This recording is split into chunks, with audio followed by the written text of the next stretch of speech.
All right. Hi, guys. Like Greg said, my name is Kathleen Shea. I work at LNL. I'm a Spack core developer, and today I'm going to be talking about SBOMs in Spack, which will help improve our supply chain security practices.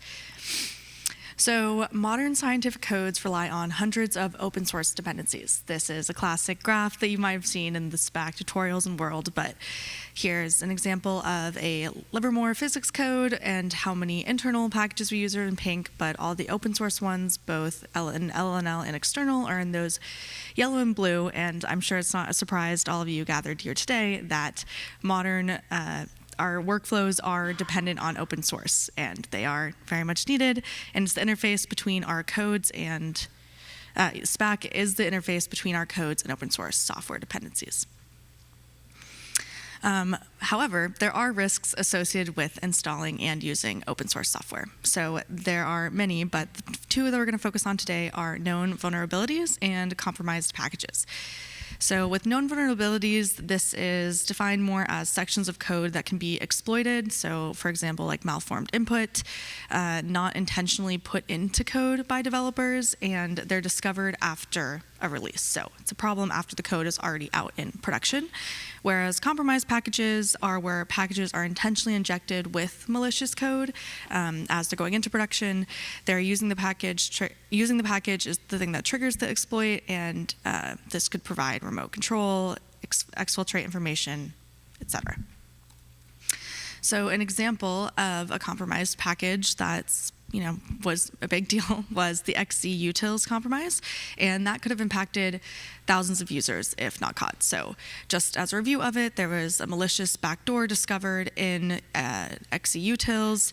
They had a trusted contributor who was really playing the long game and gained access to the package repository and then embedded malicious code into their build system. This enabled XC to compromise a running OpenSSH library and give the attacker access to systems running that compromised XC. And they were specifically trying to target Red Hat and Debian distros, so again, a lot of users. And the malicious code was not identified for months, so it was leading to a significant compromise. So we can't completely fix that problem. Oh, sorry. Hold on. First, supply chain security, even outside of our world, is also garnering a lot of attention from the US government. There was an executive order in the previous administration that was titled Improving the Nation's Cybersecurity, and it specifically referenced SBOMs in there. So it was saying that suppliers must implement secure software development practices, including SBOMs, to provide the security and transparency of the software supply chain. And these standards are established by the National Telecommunications and Information Administration. They have specific requirements that they want, so we're going to make sure that you're NTIA compliant. So this all leads me to say, what is an SBOM? It is a software bill of materials. Well, first of all, who all has heard of SBOMs before I'm talking about this? Oh, good. A lot more people than the last time I gave this talk. Okay, so a lot of you know what it is, know that's important. It's called a software bill of materials. This diagram on your guys' right shows kind of like all the different components of it, and it puts the versions, dependencies, suppliers, all in a standardized format to allow us to understand what's in software and where it comes from. This might look a little, well, hold on. Oops, sorry. One of the most common ways that you would use an SBOM is that then it's compatible with various security tools. So for example, CVE scanners, you can put all this provenance of your packages in your SBOM, run it through a scanner, see what kind of vulnerabilities are known and might exist. SBOMs can help with certain types of threats. Again, I'm not saying that these will be able to resolve everything, but it does allow us to have a standard format to leverage standard security tooling. There are a growing set of scanning tools that understand SBOMs. It's easy to switch between different tools if needed, and we can identify and uninstall compromised software. So again, with that example before, if we had a situation like XC, we could then run that through an SBOM, see that that was flagged as a vulnerability or as a compromise that happened, and we could remove or upgrade those known compromised versions. You could also block software from particular authors and organizations if we find out that one of those people or places are insecure to our system. And some of this might sound familiar if you're familiar with Spack, that we already track the package name, version, compilers, all of that in Spack. But again, what the key difference here is that we need to be able to put it in a standardized format for these security tools to be able to recognize them. So we are translating Spack metadata to SBOMs. There are multiple SBOMs formats, which it's supposed to be a standard, but there are many standards. So we chose SPDX 2.3 for the first implementation just to get that functionality going. It was our strongest compatibility. It covers a lot of the things that we think our users need, but future work will add other SPDX versions and CycloneDX, and if anyone has specific ones that their organization or personally you really resonate with and need, please do let me know so I can know which of these many standards to be prioritizing.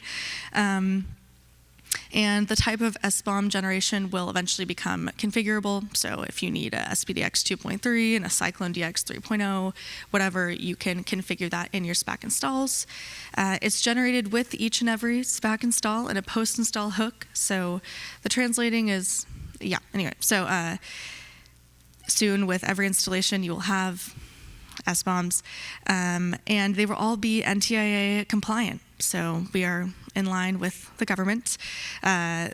We'll also add additional provenance information outside of that, but these basics are what I've listed up there. So like the supplier name, component name, version, hashes, all of that is guaranteed to be included in our SBOMs. Here's an example of an SPDX 2.3 SBOM of zlib from Spack. So you can see this is what the format looks like. It's all in a nicely readable JSON about the name, all the information within that, what the relationship of the dependencies are, what it contains. So it's nice and standardized and machine readable. So again, SBOMs do not mitigate all supply chain threats. It primarily allows us to mitigate known threats and vulnerabilities, like that example earlier.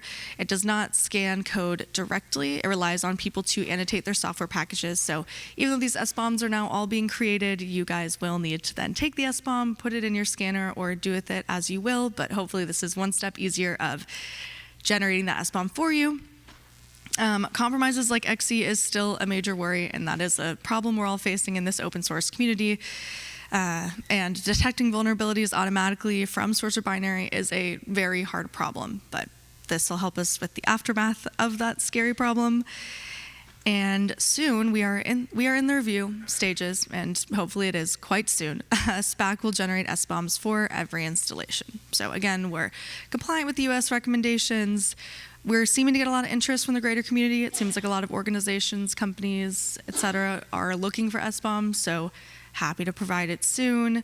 And we have some big plans for future supply chain security things as well. So not only are we going to have different types of SBOMs, but we're also hoping to have some enhanced SBOM information through Serif format, which is where we do static analysis and integration of scanning, possibly with Spack CI, so that we can actually go through what those vulnerabilities might be in the CV detectors and have better static. We're hearing about better static analysis tools coming to handle as yet unknown threats. So this world is really expanding. We're trying to jump on the train with it and grow together.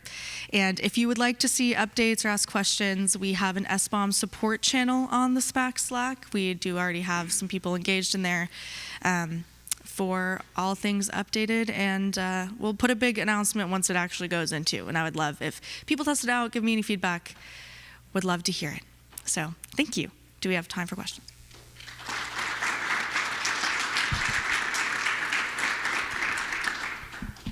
We probably have time for only one question, but does anyone have questions on SBOMs?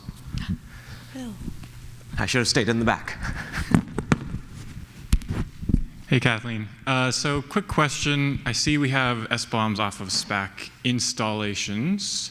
Would it be possible to generate even a partial SBOM off of concretization? I'm thinking about doing this, and if I would want to basically be able to give something to a scanner before I go through all the effort of building a large environment. Is that on your guys' radar yet? Right, yeah. I was actually thinking about that this morning. So I think that this Serif stuff should be able to do that, because with the,